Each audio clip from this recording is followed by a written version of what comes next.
Hey, what's up, everybody? Gonna do a complimentary quad reaction, man. This complimentary quad, it's featuring the music of Buddy Holly. Buddy Holly, man, certainly not just a complimentary quad, but definitely gone too soon. So consider this also a gone too soon reaction, man. Well overdue. I've been wanting to get to some Buddy Holly for quite a while. But listen, these are the songs, man, in this quad. Starting off with Blue Days, Black Nights, followed by Mailman, Bring Me No More Blues, followed by Rock Around with Ollie, and then finally, That'll Be the Day. And this is live on the Ed Sullivan Show. So I just want to give a shout out and a thanks very much to Jupiter. Jupiter, thank you, man. Thank you for the recommendation. Thank you also for the links that you provided. Jupiter wrote me a really decent sized note here, man. Let me read this note that Jupiter wrote me. It's about 2 paragraphs, but definitely worth reading. So check this out. He says, Hi, Wayne. I don't know if you still need these, but in your candy store rock reaction, you asked for some Buddy Holly songs. He has lots of great music, but here's a short list I can recommend. These aren't necessarily his most well-known songs, which are easy enough to find, but I think these might be a decent intro to his catalog. These songs mean a lot to me from when I was a boy. Back then, a couple of young boys and their family, the Browns, lived a couple doors down from us. Their dad was a big Buddy Holly fan. Mr. Brown had a tobacco burst Fender Stratocaster like Buddy's. Actually, Mr. Brown looked a little like Buddy. That's interesting. If you're a musician out there, what style of guitar would you recommend starting out on? Answer that for me, because a few people asked that question of me and I don't know anything about guitars. If you are a musician, what style of guitar would you recommend starting out on? Answer that. So Jupiter continues, he says, they also had quite a collection of vinyl from the 50s and 60s. I can only imagine how the collection might have grown since then. At the time, in the late 70s, early 80s, I didn't get it. It seemed out of date and out of touch. But at their house, I was unwittingly being exposed to lots of great music. You and I are exactly the same, man. That's exactly how I grew up. I remember one day they asked me to bring my new keyboard over. Mr. Brown took the time to help me figure out how to play the 96 Tears by Question Mark and the Mysterians on that little keyboard. A few years later, my family moved to another city. But the seed was planted, and I grew up little by little. I learned to appreciate this music, and I realized how out of touch I had been. Jupiter. All right, man. Hey, thanks for taking the time to write me that note and kind of giving me a look into your upbringing and why this music is so important to you. It's your pedigree, man. You know, Buddy Holly's a big part of that. So let's get going with our first track, man. Blue Days, Black Nights.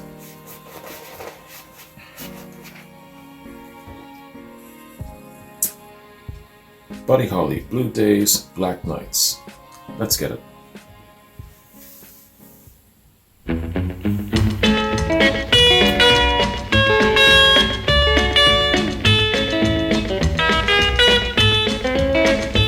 Blue days, black nights, blue tears keep on falling for you, dear. Now you're gone.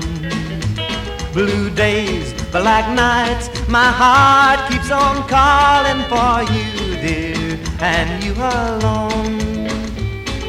Memories of you make me sorry. I gave you reason to doubt me, but now you're gone, and I am left here all alone with the blue memories I think of you.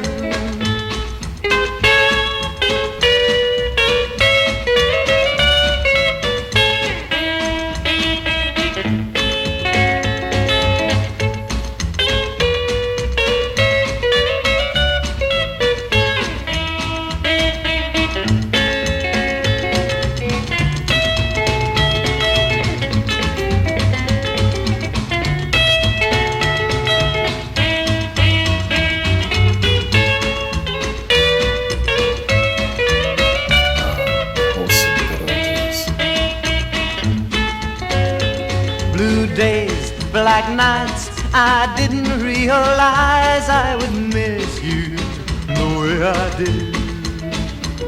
And now somehow I know I will pay for the times I have made you blue.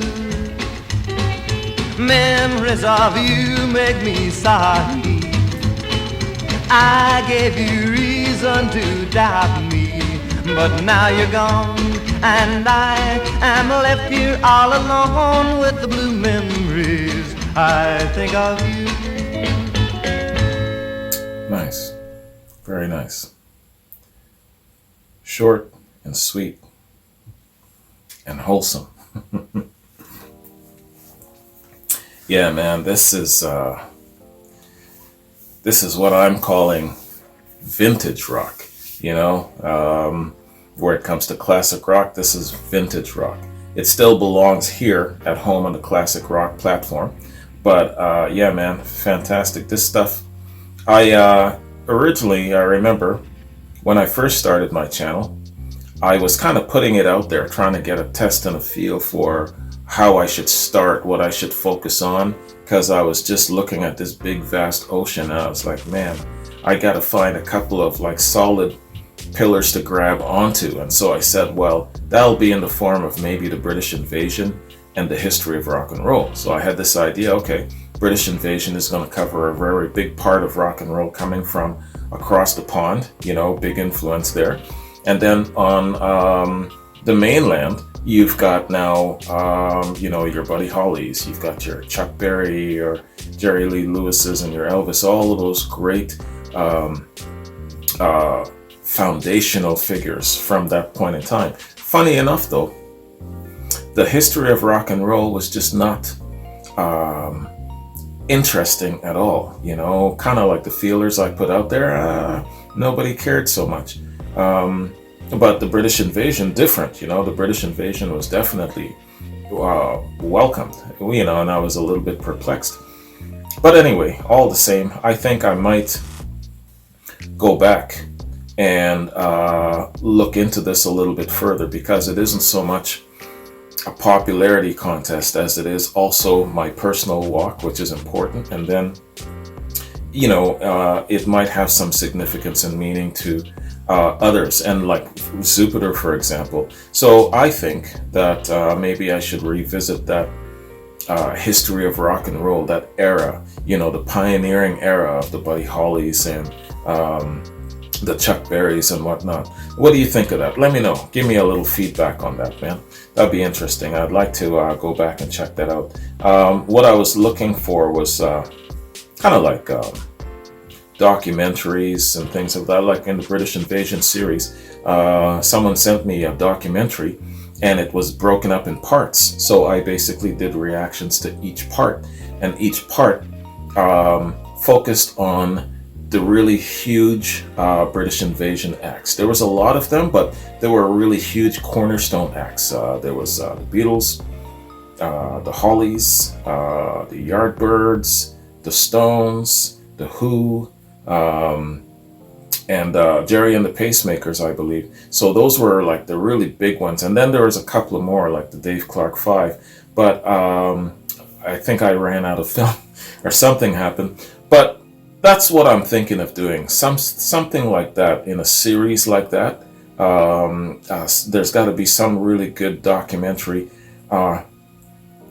just basically itemizing all of the great figures of that vintage rock era, as I want to call it now, the pioneering era. So let me know what you feel about that, if you think I should pursue that. Yeah, here I am talking. Where am I going to find the time now, man? Anyway, let's do a little background, man. Do a little background read and see what we can learn about this, these pioneering years, these foundational years, man. Okay, so it's pretty much album info here, not so much song details. So, Blue Days. Blue Days, Black Nights appears on the album That'll Be the Day. That'll Be the Day is the final studio album from Buddy Holly. Decca, Holly's first major record label, after failing to produce a hit single from Holly's early recordings, packaged these 1956 tunes after he had some success with recordings from the Brunswick and Coral labels, i.e. the previously released single, That'll Be the Day. Oh my God, man. What I just read there from the beginning is one long ass sentence. There was no breaks in there, man. That was just all me. Holy cow. I'm exhausted. I feel like I gotta go lie down now. This is the last album released before Buddy's death in a plane crash on the 3rd of February 1959 and is rare among collectors. Background. Recordings were done in 3 different sessions, typically running just 3 hours long, January, July, and November of '56 at Bradley Film and Recording Studios in Nashville. From these sessions, a single was released on April 16th of '56, Blue Days, Black Nights, and Love Me Do, /Love Me Do. A second single, Modern Don Juan, You Are My One Desire, was released December 24th of '56. When Buddy Holly found new fame with his re-recording of That'll Be the Day with his band The Crickets, Decca began to issue Holly's recordings from these sessions as singles, which culminated in a full-length LP as well as an accompanying EP. The Decca 1956 Nashville recordings were repackaged several times. Instruments and background vocals were added with later releases as late as '84. The mid-1970s British album The Nashville Sessions is the best of the vinyl editions according to AllMusic. The album reached number 5 on the UK album chart in '61 in a re-release. The album was re-released in '67 under the title The Great Buddy Holly. Okay, and so that is Wikipedia Song Fact info on Blue Days, Black Nights. Alright, man. So, let's check out our second track, man. Mailman, Bring Me No Blues.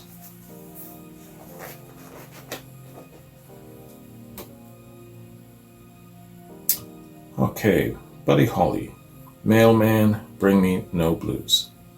Let's get it.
All I can use.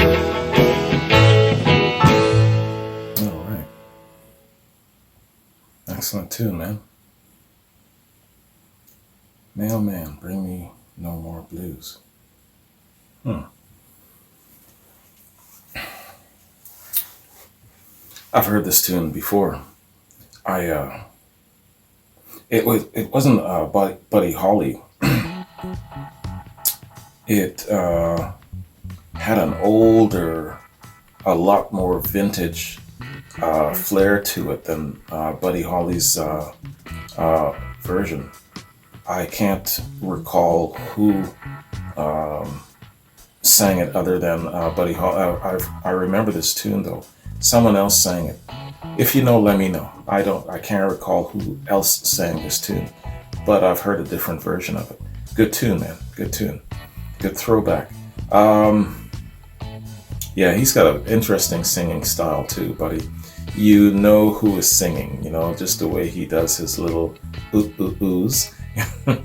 Yeah, he's definitely got a very, very distinct way of singing. And I think that it has a lot of appeal, especially where it comes to attracting a young crowd, or maybe even appealing to the ladies more so, just the way he sings.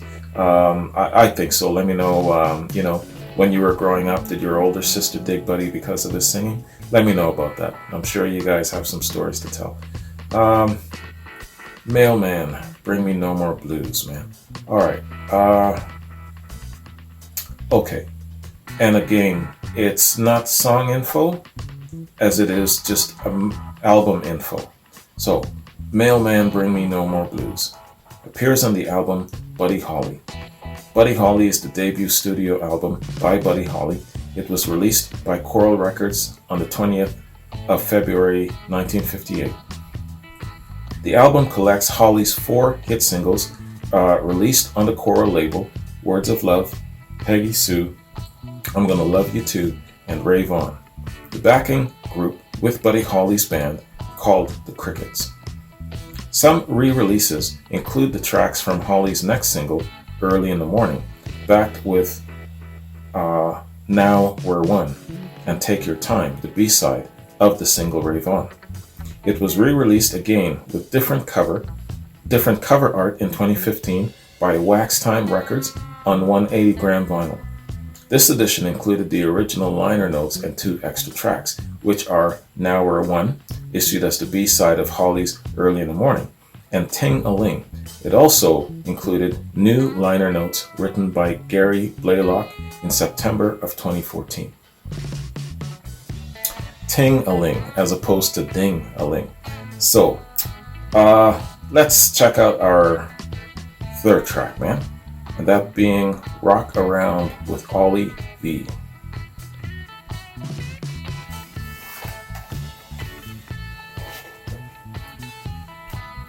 All right. So, Buddy Holly, Rock Around with Ollie Vee. Let's get it.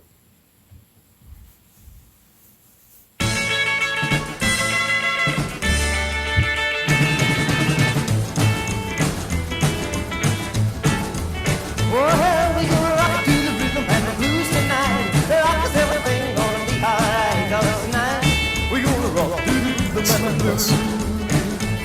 Well, I got a little gal called I'll be come from Memphis, Tennessee, and tonight we gonna rock around with I'll be.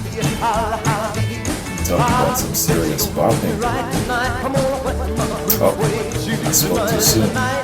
We gonna rock around with I'll be. Well, we're rock to the rhythm and blues tonight. Everything gonna be alright tonight. We gonna rock to the rhythm and blues.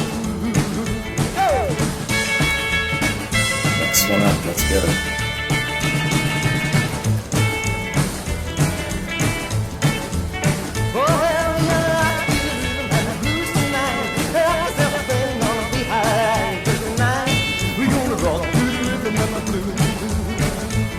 I'm gonna shake it, laugh, holler, and giggle tonight. I'm gonna shake it just a little in the middle of the night. We're gonna rock around with our feet, holler, holler. Well, I think it's the gospel beat tonight. It's time to put a stop to me tonight, tonight. We're gonna rock around with our feet, holler, holler. Well, we're gonna rock to the rhythm and the blues tonight. That's the exact kind of dancing I was visualizing before it came.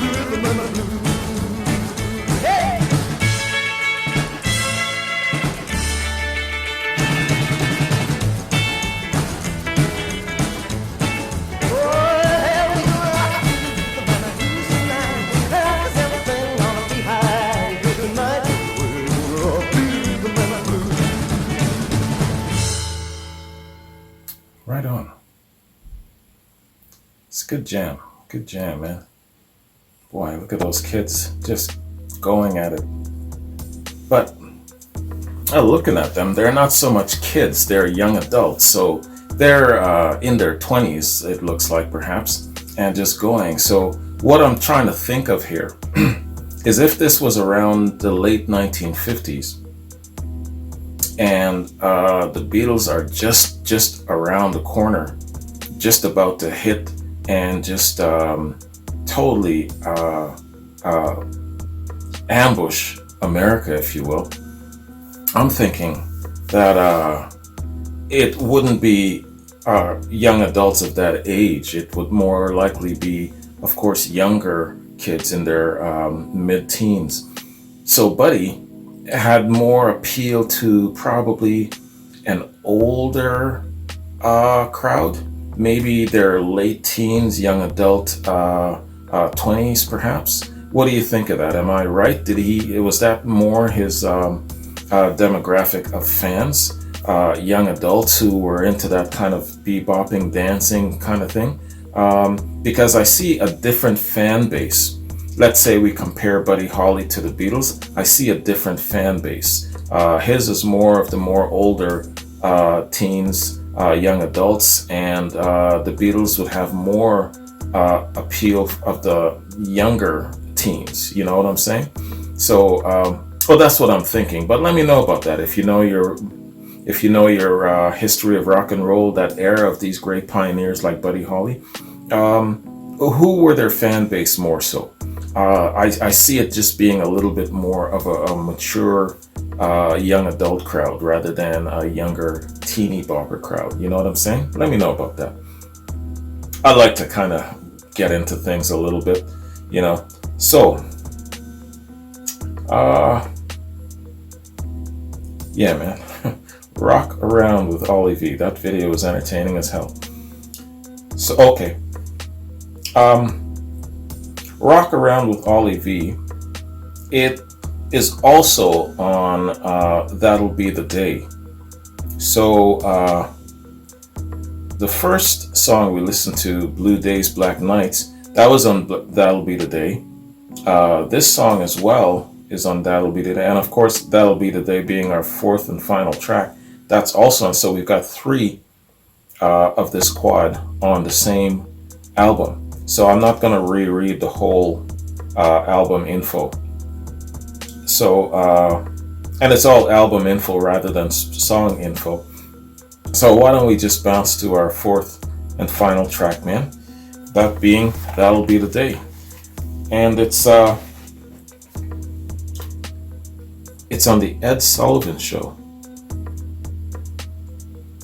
All right. So, Buddy Holly and Ed Sullivan, That'll Be the Day. Let's get it. Well, that'll be the day when you say goodbye, yeah, that'll be the day when you make me cry, you say you're gonna leave, you know it's a lie, 'cause that'll be the day when I die. Well, you give me all your loving and your turtle loving, all your hugs and kisses and your money too. Well, you know you love me, baby, till you tell me maybe that someday, well, I'll be blue. Well, that'll be the day when you say goodbye, yeah, that'll be the day when you make me cry, you say you're gonna leave, you know it's a lie, 'cause that'll be the day when I die.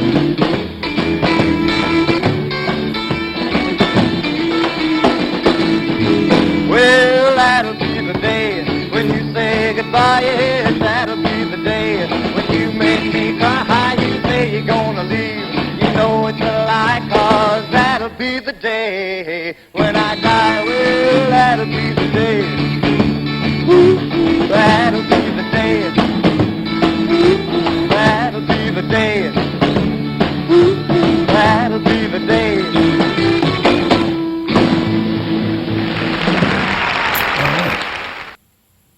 Okay. Short and sweet.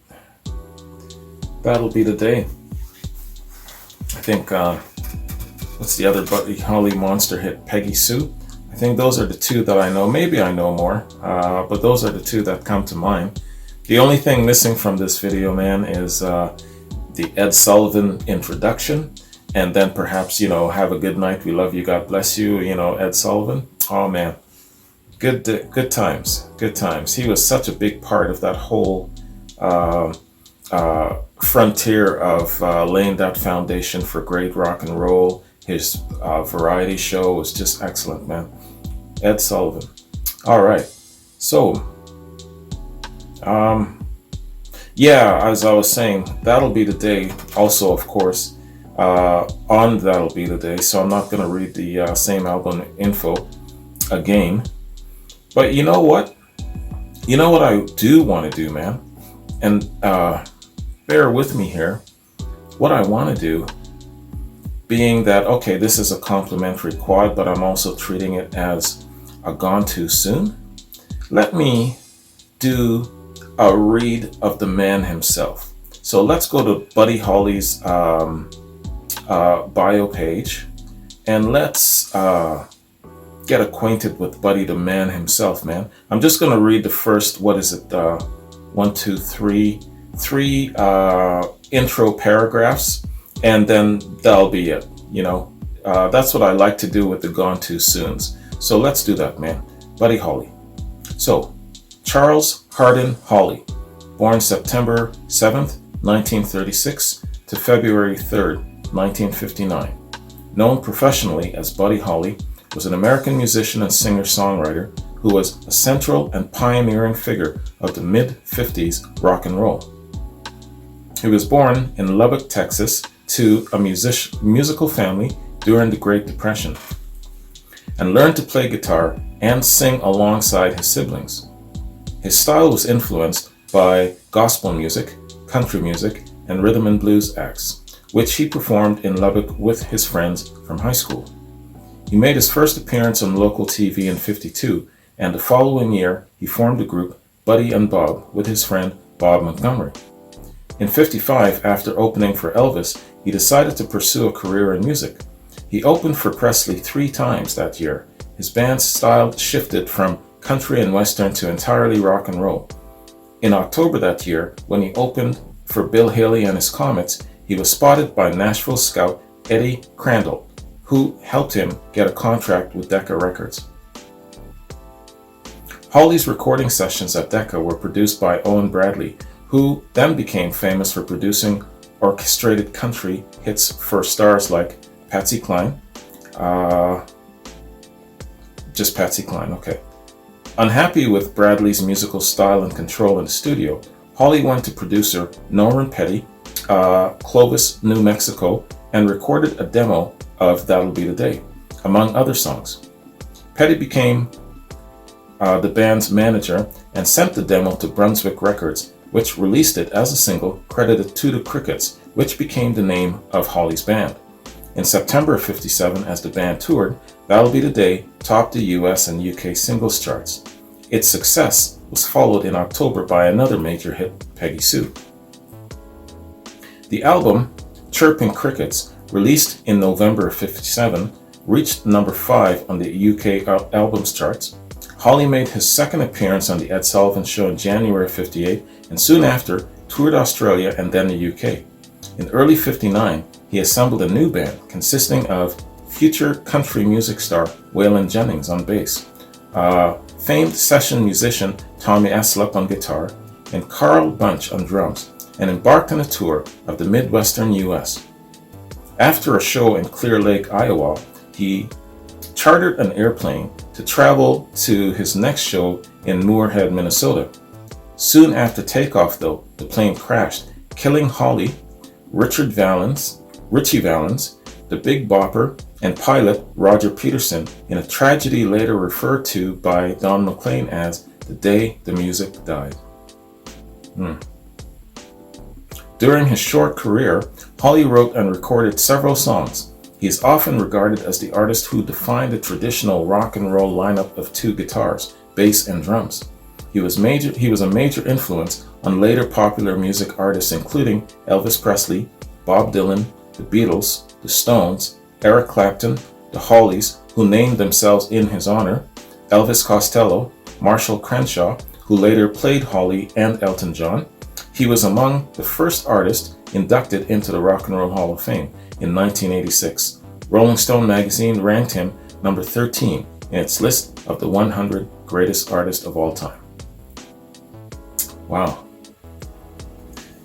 I didn't know that the Hollies fashioned themselves after Buddy Holly. It didn't even click in my mind. Of course, that makes sense.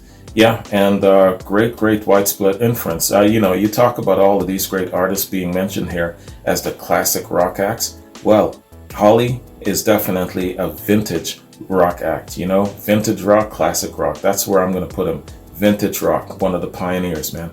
Fantastic. So that's the read on Buddy Holly. Tragic. So how old was he when he passed? Oh my gosh, man. Lad was only 22. 22. Unbelievable. Wow. Well, Buddy, you left us with some great tunes, man. Even in your young age, you accomplished quite a lot. And look at all of these great people that you influenced. Fantastic. Rest in peace, sir. So, yeah, Jupiter's excellent quad, man.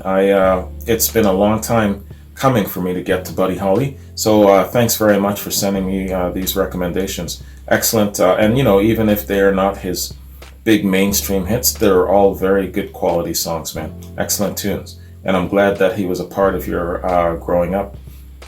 Cool story. Thanks for sharing that as well.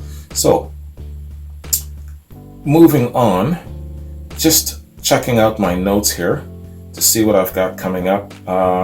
Basically what I'm doing in the next couple of days is just trying and getting as many quads done as I can.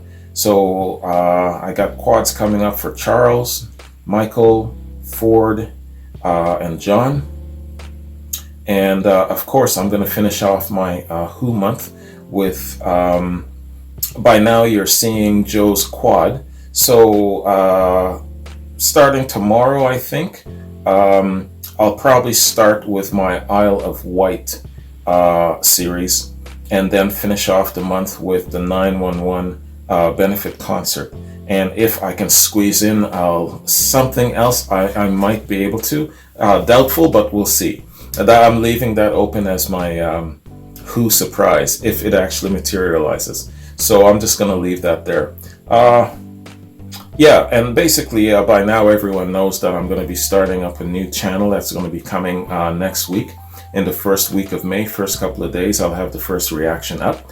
And yeah, so I'm going to be doing a little bit of organizing and restructuring of specifically my classic rock YouTube platform, also my Patreon platform, and and then just trying to kind of make some room for the new channel, basically. So patrons, I'll be getting in touch with a number of you personally by private message, and it's basically just kind of going through everything with a fine-tooth comb and a sifter, just so that I could free up a little bit of space for the channel and just make sure that I've got all of my ducks in a row where the new channel and your upcoming quads are concerned. So basically that's it. So wait for my message. Most of you who have quads in the chute, I'll be in touch with you.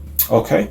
And yeah, in regards to Buddy Holly, man, I would definitely, because he's reminded me and kind of reignited my interest to maybe do a history of rock and roll series, history of rock and roll, where we're basically following the rise of the great artists like Buddy Holly, the pioneering artist from the mainland, being Buddy Holly and Little Richard and Chuck Berry and Jerry Lee Lewis and the like. Those great pioneering acts, that were here on the mainland rather than coming from the other side of the world. Not so much the other side of the world, but over from England. So you got the British invasion, and then you've got the history of rock and roll, as I'm calling it, just mainstream mainland acts like Buddy Holly, who were from the States. So That's what I'm looking at perhaps maybe doing, but give me a little feedback and let me know if you think that's a good idea, and I'll see where that goes, okay? All right, man, so you guys have a good one. Hope you enjoyed this reaction, this complimentary quad / gone too soon, and take care. I'll see you in my next quad. Peace.